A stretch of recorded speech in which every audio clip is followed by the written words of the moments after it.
بعضیا میگن آقا چرا فلانی ازدواج کرده باز داره اینقدر عمل میکنه، اینقدر لباس میگیره میپوشه و فلان کارو میکنه و اینقدر آرایش میکنه. مثال واضحشو بخوام بزنم اینجوریه که بعضی از خانوما زیر بار آرایش غلیظ و عملای سنگین میرن برای اینکه روی عقده‌ای و سرپوش بذارن.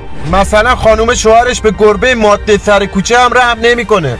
خب خانومه میبینی که انگار من به چشم شوهرم نمیام، هر کاری هم میکنم باز درگیر این پلنگ ملنگاست. میخواد هر جوری که شده خودشو شبیه اون پلنگا کنه که به چشم شوهرش بیاد. یه وقتایی مشکل از ما آقایونم هست، خودمون انتخاب کردیم که یه آدمی رو کنارمون داشته باشیم، بعد یه مدت دلمونو میزنه اون آدمم انسانه، احساس داره، میخواد هر جوری که شده زندگیشو حفظ کنه. به خاطر همینه که به این کارا دست میزنه.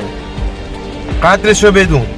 و متاسفانه مردم ما قضاوت میکنن چون توی زندگی اون نیستن.